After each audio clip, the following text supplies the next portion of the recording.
to support me in a different way, you can press the join button beside the subscribe button. The link is also in the description. And now you can get access to my channel members. So basically, it's 2 exclusive videos per month, exclusive badges depending on how long you've been a member, exclusive emojis, and a shout out at the end of every video. You can also buy me a coffee, and the link to that is in the description as well. No pressure to support in any monetary way. It's just, you know, helpful if you want to, you know, just letting you guys know, because not everyone reads descriptions, etc. Also, what's the other thing? Oh yeah, but like if you haven't pressed subscribe and you watch me regularly, please make sure to do so, because I'm really trying to hit that 1,000 mark, and you know, if everyone that watched my videos would subscribe for you, it for sure would be there by now. So you know, either way, I do appreciate every single one of you. But yeah, at the time of film, I'm 916, so I'm really trying to get over that 1,000 mark. So yeah, thank you guys for the continued support. But yeah, I'm back with another video. I'll try not to ramble too much, because just editing yesterday's video, the one I put out, I had to cut out like 10 minutes of me talking, because it was like, you know, too much. And even then there was already 5 minutes I left in the video or so. So today's video is, I was just kind of like planning it before my parents went into town, so I could start filming straight away. It took me a bit while to adjust the camera tripod, so that's why I kind of like to do more than one video in a row.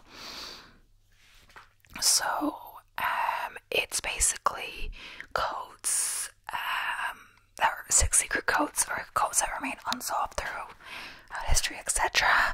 And yeah, I guess maybe it's a visual thing, but you can always look them up if you are interested, etc. So I've got a few articles open. Let's see. I think I'll start with this one because it's a bit longer on each one, but then there's a 25 one which probably will have some repeats, but over the course, you know, I always skip the repeats. So first off, with reading the description, so it's, who doesn't love a mystery? From the Loch Ness Monster to the identity of Jack the Ripper, some enigmas have stood the test of time. It's the same in the secretive world of cryptology, where famously unsolved codes, ciphers and puzzles have kept cryptologists and amateur sleuths entertained and frustrated for centuries as they seek to crack the code and discover what the creator was secretly trying to convey. Here are 6 famous codes and ciphers from across the world that have never been solved. So apologies as usual for any mispronunciations. This is the Voynich manuscript. Haven't been a carbon date, or the first one is, haven't been carbon dated to the 15th century between 1404 and 1438. The Voynich manuscript has been hotly debated by scholars and has remained impervious to code breakers for centuries. The 240-page book was rediscovered by rare book dealer Wilfrid Voynich in 1912, although mentions of it date back to the 1600s. The illustrated and handwritten codex is believed to be Italian in origin, owing to analysis on the paints, and uses a hitherto unknown writing system. Its author, language, and purpose remains a mystery. Illustrations inside include fictitious plants and fauna, dragons, castles, and astrological symbols. It's currently being held at Yale University by a rare book and manuscript library, and cryptographers, including American and British code breakers from before both the First World War and the Second World War, have tried and failed over the years to make sense of it. Jan Marek Marcy, a rector of Charles University in Prague, who came into possession of the codex, wrote of it in 1665, for such sphinxes as these obey no one but their master. So cryptos, and now I feel like it's raining a bit, so it makes me, you know, happy in my decision not to go running. Like, don't get me wrong, I will go running in the rain. I have, but I think it's different when, you know, it's your long run, which my longest run ever, 3 hours 40 in the rain, is much different from like a third of that length in the rain. At a third of that length, after an hour 15, or 1 week is my Thursday run, that's like about an hour 30 now. After that in the rain, you know, I've had enough of the rain after being in an hour 30 straight in the rain. I don't want double that and then another 40 minutes, you know. So, one of the most famous unsolved codes in the world is outside the CIA building in Langley, Virginia. Also to note, before I did the marathon plan, I started the marathon plan, I don't think I really would go running in the rain. It's honestly, as I was saying, sign yourself up for a marathon or get yourself to start the marathon plan, because you know you might sign up for a marathon. That was also key because I started the marathon plan a little early. I'm not sure if I would have had time for the 16 weeks if I waited until I actually bought the ticket. I'm not sure. Maybe I would have, but I wouldn't have any weeks spare at the end, or just in case something happens, injury, etc. It's good to have some, time to play with, because if it's a 16-week plan, it's maybe good to have like 18 weeks or so, because if you do get an injury, if you feel yourself getting exhausted, you can still take the extra rest days and still do the whole plan, which I think is good.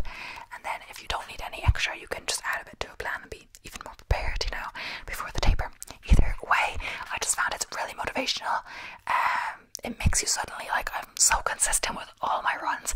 I'm running like sometimes more than 60 kilometers a week. I hit my top 220 kilometers in January. Like, I'll be even more in February, just because I decided to do the marathon plan. So it's crazy. Other than that, I would struggle 3 runs a week, and I would just like not go because of like a bit rainy or whatever weather. I was like, whatever. But yeah, the 4-part sculpture Cryptos, from the ancient Greek word meaning hidden, was created by American artist Jim Sanborn and dedicated on November 3rd, 1990. Since then, crypt analysts from all over the world have attempted to crack the 4 codes chiseled into its surfaces, succeeding in breaking 3 of the 4. The sculptures are covered in ciphertext, including deliberate spelling mistakes and missing additional letters, and some featuring aspects of Morse code. The first 3 were solved by members of the public, the National Security Agency, and the CIA, but the 4th has never been cracked. All of the work I do deals with secrecy and the modus operandi of spies, how they operate, how they turn sources and things like that, Sanborn told Wired. So the Dorabella cipher, so a code which remains unsolved in the present day, was created by the acclaimed English composer Edward Elgar. The creator of Pomp and Circumstance wrote an unciphered letter in 1897 to Dora Penny, the daughter of a reverend whose stepmother was friends with Elgar's wife. Consisting of 87 characters over 3 lines, the cipher appears to be made up of 24 different symbols, made up of semicircles and dots. The Dorabella cipher got its name from an 1899 composition Elgar named for Penny, which he named Dorabella as the pair remained lifelong friends. Over the past century, a handful of people, including musicologist Eric S. Sams and cryptologist Richard Henderson, have claimed to have solved the puzzle. However, as both men achieved different outcomes which ignored one or more of the characters, is still considered unsolved. And the Daman Shud case. So it's a case that baffled Australia and the world since it first came to light in 1948. On December 1st, 1948, Australian police found the body of a man on Somerton Park Beach, southwest of Adelaide, South Australia. I think we talked about this in a mystery, but I'm gonna read it anyway because I don't really remember that well, and it's to do with ciphers, so why not? His identity has never been discovered, and an ancient text he was carrying led to a cipher that has never been solved. A scrap of paper found in the fob pocket of the man's trouser, yeah, I remember this, read Taman Sud, which translate from Farsi as is over or is finished. Police eventually located the book from which the scrap had been torn, which turned out to be a copy of the Rubaiyat of Omar Khayyam by the 11th century Persian poet and astronomer. The back of the book, they discovered faint indentations representing the 5 lines of text in capital letters, with the second struck through the top. Second line structure. The top line reads W or GOABABD. The fact that the man has never been identified has led to speculation he was a spy, and the encryption has never been solved. I don't know. I hope the lighting's okay, honestly, but yeah. The Beale ciphers. So, for fans of Tales of Buried Treasure, the Unsolved Beale ciphers has it all: buried gold, treasure maps, and secret locations, only one of which has been solved. The papers are a set of 3 cipher texts, each detailing the treasure location and list of owners and kin dating back to 1885. The story originated in an 1885 pamphlet called The Beale Papers, which contained details of a hoard of treasure found in a mine in New Mexico by a man named Thomas J. Beale, who then buried it in a secret location in Bedford County, Virginia around 1820. Beale created 3 sets of paper filled with ciphertext, the second of which concerning the contents of the treasure. Gold, silver, and jewels has been solved. Part of it reads, the vault is roughly lined with stone, and the vessels rest on solid stone and are covered with others. While other cryptologists have dismissed the Beale ciphers as an elaborate Freemason hoax, it remains the first and third ciphers have never been solved. The description of the treasure itself is estimated to be worth more than $43 million.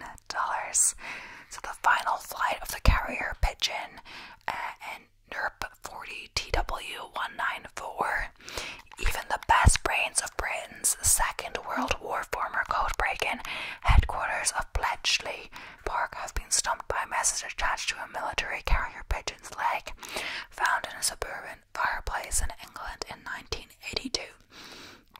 During renovations at their home in Bletchley, Surrey, David and Anne Martin found the skeletal remains of a bird with a red plastic capsule attached to its leg, which identified it as a Second World War military carrier pigeon. Inside the capsule was a coded message consisting of 27 groups of 5 letters, with some numerals at the end beginning AOAKN space HVPKD space FNFJU. So in 2010, experts at Bletchley Park, which while unable to crack the code, reason that because none of their classified M16 pigeons carried code messages during the war, that it contained information that would have been vital at the time, possibly pertained to the D-Day landings on June 6th, 1944. So they also ascertained that it is likely it came from British military leader Field Marshal Montgomery's headquarters. It remains unsolved. So yes, I guess all of them, because I've looked up unsolved ciphers, so now we're gonna go on to the next list, but I'm gonna skip the ones I've already done. So yeah, there's gonna be some repeats. So there's the Zodiac Killer, but we did talk about that in that Zodiac Killer video. So a lot of the ones at the start of the list are repeats, but as we go down the list, I believe there are new ones. Yeah, that's good. But that's kind of good because that means all the ones that we've already done are in a row, so I can skip them and get on to all the new ones and not have to keep skipping them, etc. So Dagabef cipher. So it's D'Agabeyef cipher. So Alexander, I can't say the name, but I just said, wrote an elementary book on cryptography in 1939 entitled Codes and Ciphers. In the first edition, he included a challenge cipher. It was never solved. Even Alexander embarrassingly admitted later that he no longer knew how he encrypted it. That's funny. But it's interesting enough. But I might go on to a different article in case, because there's more explanation on each one, and then we'll go back if we have time to the one that has less explanation. I kind of like when there's a bit more explanation on each one. So Rapat News Rongo. In the early 1860s, raiders attacked the island of Rapa Nui, Nui, now known as Easter Island, and abducted hundreds of natives to be used as enslaved labor in Peru. With those raids, it was once said the final source of knowledge regarding Rongo, the hieroglyphic language used by the Rapa Nui, disappeared. But while it's true that to this day no one has been able to make any sense of extant Rongo text, everything else about this seemingly lost language defies simple narratives and clear explanations. The idea that knowledge of Rongo disappeared in the raids of 1862 and 63 was eventually cast into serious doubt, but it does seem to be the case that anyone schooled in Rongo Rongo died that decade, likely from diseases that had been introduced to the island by Europeans. So many of the artifacts containing Rongo Rongo were destroyed in the 1860s. The pictographs were often carved into wood, and some contemporary sources said the carved artifacts were burned by the Rapa Nui themselves to build fires. This may have been the urging or compulsion of Catholic missionaries. Some Rapa Nui said that evangelizing Europeans warned natives that Rongo Rongo was a connection to their so-called heathenism. Others disputed this version of events. A European priest on the island in the early 20th century believed that the Rongo Rongo artifacts hadn't been destroyed at all, but it hidden in the island's many caves and lava tubes, as Stephen Orfisher laid out in his 1997 book about the language. A couple dozen inscriptions did survive, and people have been trying to decipher the various symbols contained within them for more than a century, without much luck. Some glyphs appear to represent human or animal forms, while others are abstract shapes. No one has ever put forth a convincing translation of the texts, and much of the history surrounding their origin remains contentious. Debates have raged as to whether the script predates European contact, and fantastical ideas have arisen regarding aliens and lost continents. Some of our ideas about Rongo Rongo have been informed by more plausible scholarship, though including work done by an early 20th century ethnographer named Catherine Routledge. Routledge arrived on Easter Island in 1914 and interviewed elders with knowledge dating back to the 1850s.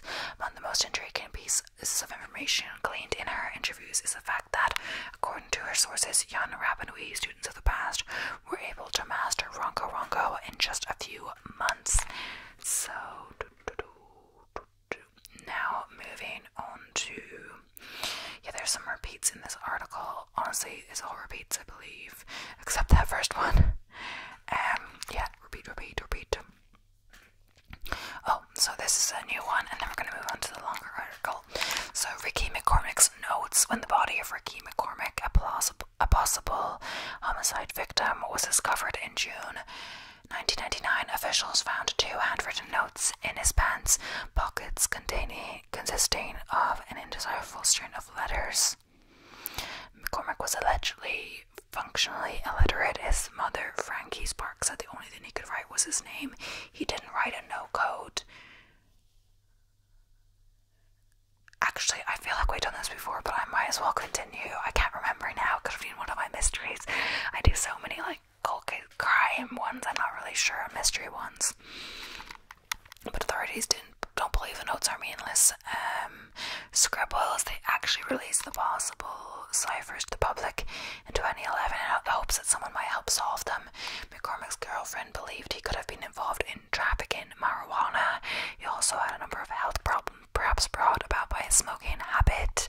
Allegedly begun at the age of 10, and a suspension for drinking upwards of 20 caffeinated beverages per day.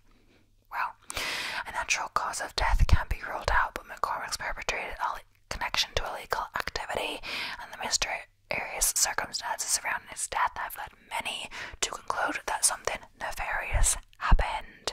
So Detective Michael Yarbrough, who worked on the case at one time, summed up the frustrating confusion of the case to St. Louis's Riverfront Times. It's kind of like Humpty Dumpty.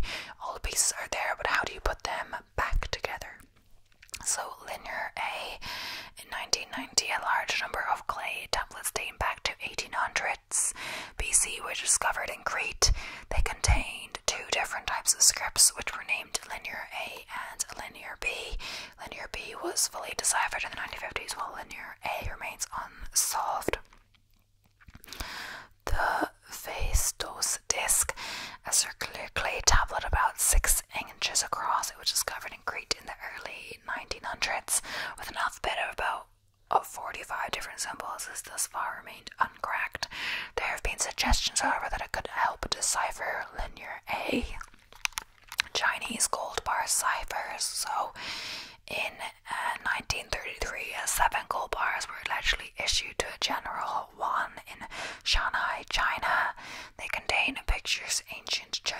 writing, some form of script writing, and cryptograms in Latin letters. Indus script. The Indus Valley civilization flourished around 2006 to 1800 BC on the Indian subcontinent, leaving behind thousands of objects inscribed with a pictographic script that seems to have been composed of about 400 signs. A great deal of work has been done on analysing the messages that are available, but to this date the script still has not been deciphered. So Richard Feynman's challenge ciphers. So in 1987 a message was posted in an internet cryptography list saying that Caltech physics professor Richard Feynman was given 3 samples of code by a fellow scientist at Los Alamos. Only one was ever solved, as the Enigma one was going again. So yeah, it's just a popular encryption mechanism used by Germany during World War II. There are still some messages that have yet to be decrypted.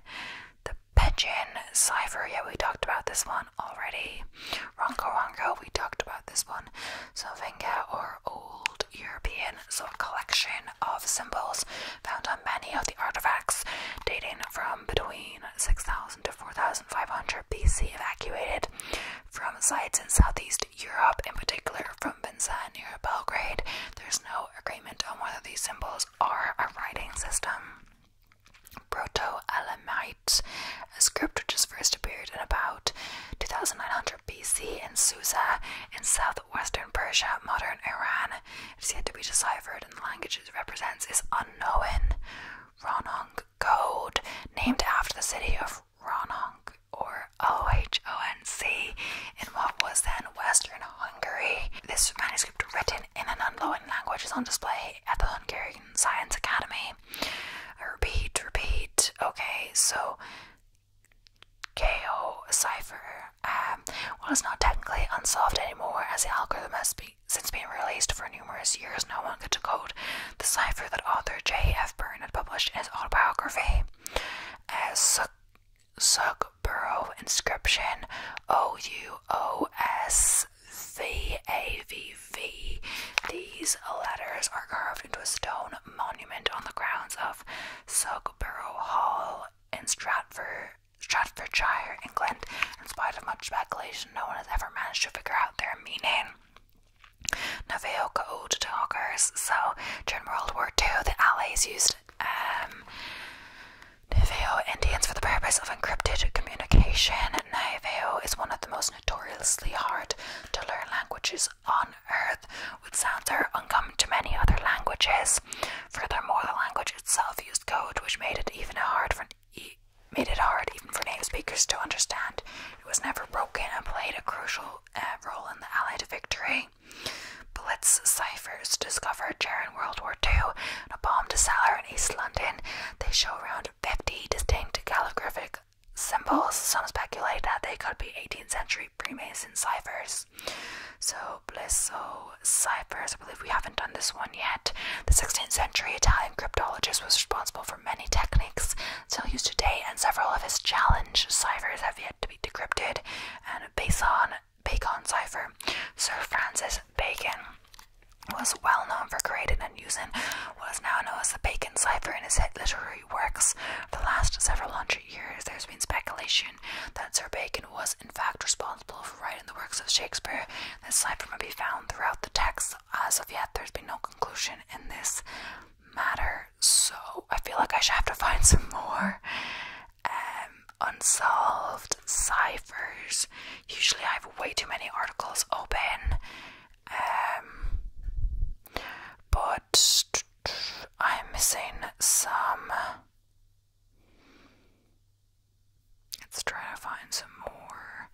Everything is like the same at this point, and I'm not sure. Okay, what about this?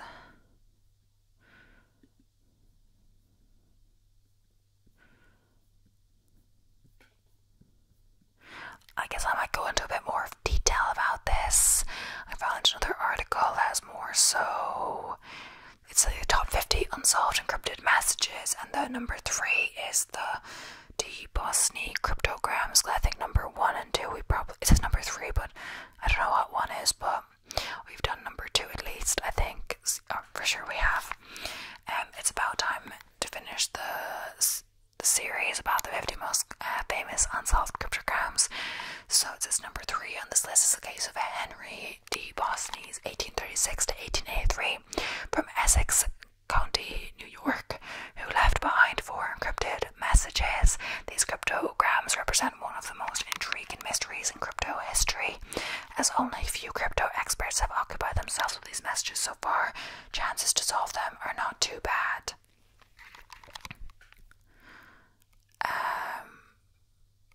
He was allegedly born in Lisbon, Portugal in 1836. Of French origin, he immigrated to the United States as a young man. In 1882, he settled in Essex County, where he immediately started courting a widow named Elizabeth Wells. After only a few weeks, the two married. A few months later, Elizabeth Desposny was found murdered. Henry Desposny became thus a main suspect to this murder case and was arrested. After the local law court had found him guilty, he was hanged on April 28, 1883. Today's Desposny's skull is on display at the Adirondack History Center Museum in Elizabethtown, New York. So he's a highly intelligent man. He was well educated and spoke several languages. He wrote poems and drew pictures. However, Desposny was also described as manipulative, lazy, egoistic, and even as an outright psychopath. So a forgotten case. The Desposny case was almost forgotten for more than a century. The story was neither mentioned in the crypto history literature nor in true crime books until a decade ago.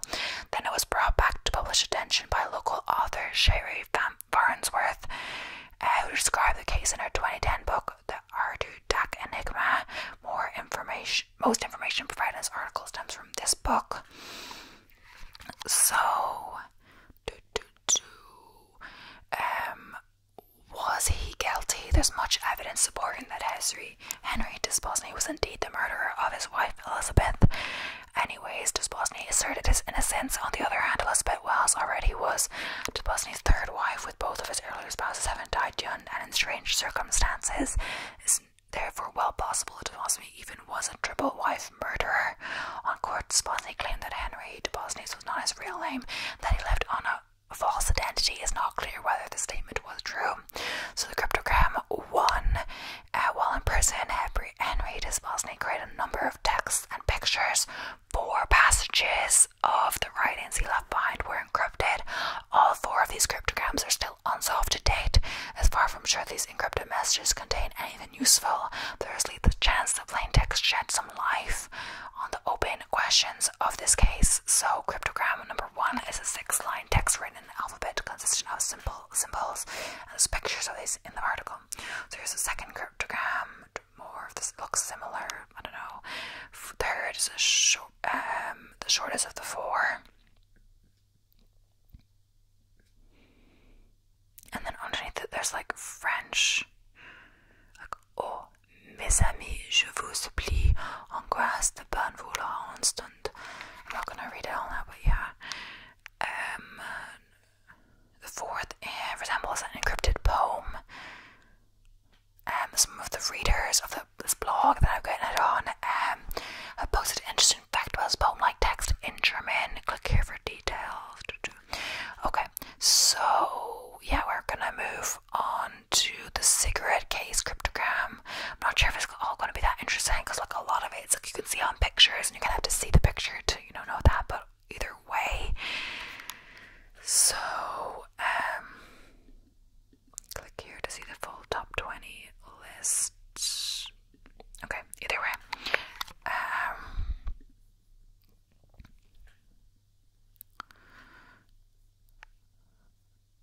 So it's showing you first like the exterior of the case. The cryptogram consists of 4 scripted lines. Here's a closer shot and you can see it. So the cryptogram is dated December 24, 1909. Presumably it was a crisis present. The way the date is written, date, month, year is typical German or, European, just not American. And for anyone who's American who's watching, yeah, I find it weird when you do that date then. I'm like, no. cringe show, but she thought she booked a date for the last minute on the website, but because of the American dating system, she got it wrong, so it wasn't for that night. Either way, there's no reliable information. But like, I can't say anything because once I rebooked my hostel. I think I rebooked, yeah, when I was out that day I rebooked it, I believe, and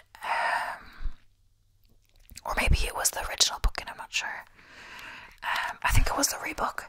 We decided to stay, I was traveling with a friend, we decided to stay another night, but I rebooked it on the wrong date. But either way, they had space, so if they didn't have space I would be kind of screwed, you know, but oh well. I just had to cancel the other one and book directly with them. The owner, who inherited this case from his father, it had been in his family possession for generations, provided me the following information. There is no reliable information about the origin of the case. The family mainly stems from the Thuringen. I'm saying so wrong, but yeah, now part of Eastern Germany. The family has always spoken German. The symbol on the front side of the case depicts the AS letters. These are probably the initials of the first owner. A stamp indicates that the case was made of 800 silver. The stamp represents a Reich Silbersch Tempel with a crescent and a crown, as used in Germany at the time. So it's about more of the cryptogram to do. So it's like S, the first one is like SHWSHL./T. Whatever, I'm not really gonna say it all, but yeah, the dots, it's probably like, it's just kind of cool analysis here that they're doing. So the dots probably are word separators, line 1 and 2, and lines 1 and 4 end with a dot. This probably means the last word in lines 2 and 3 continue after the line end. If so, the third last word is not HH forward dash, but plus HA dash HH, which is more plausible.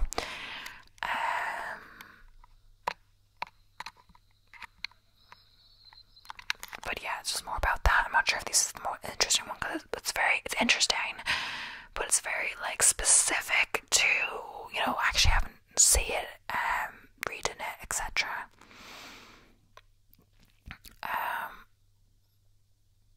So this one is a Scilab cryptogram. They said it's a little known but fascinating cryptogram.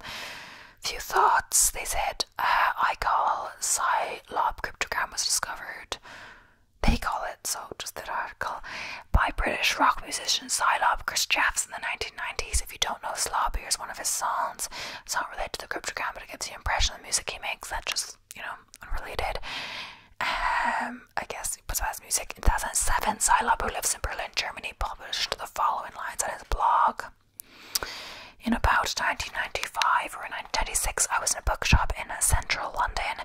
I'm not sure it was the one that used to be called Dylan Arts, but that later turned into a Weatherstone.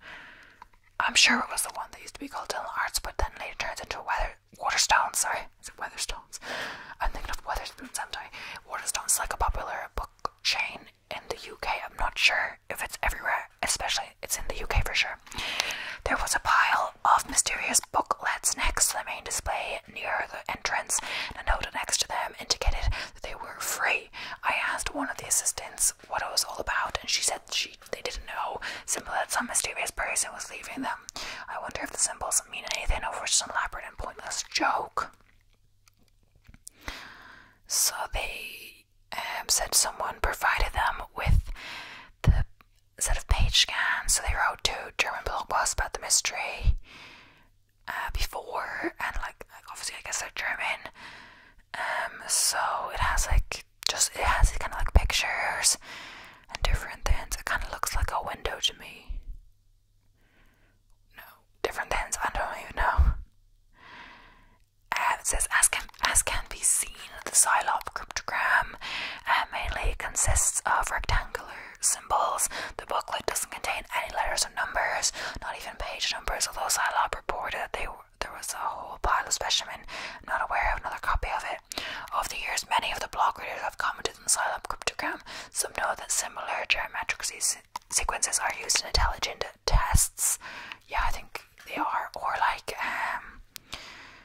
you know, when you have to match challenge, or like, I don't know if it's the same thing, but like it's like also career aptitude or something like that, to see if you're like a visual thinker or something. It's like if there's one, and then like it's like which one is the one that you're looking, which is the most similar to like A, B, C, or D, something like that. Maybe they're talking about that.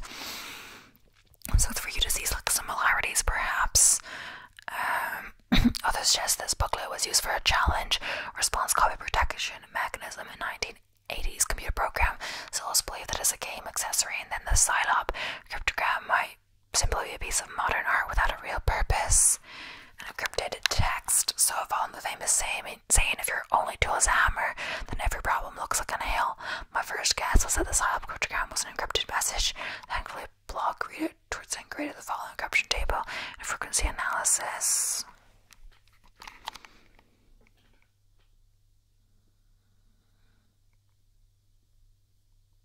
I guess they're kind of ordering them.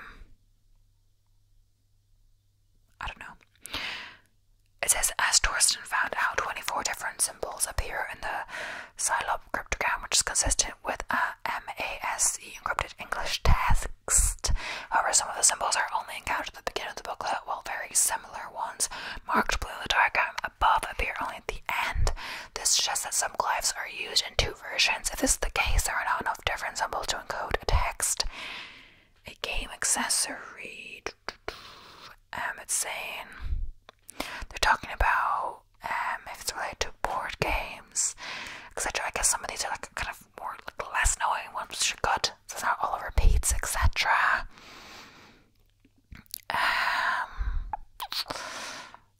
So there's various other things. I think I'll come to the end of the video.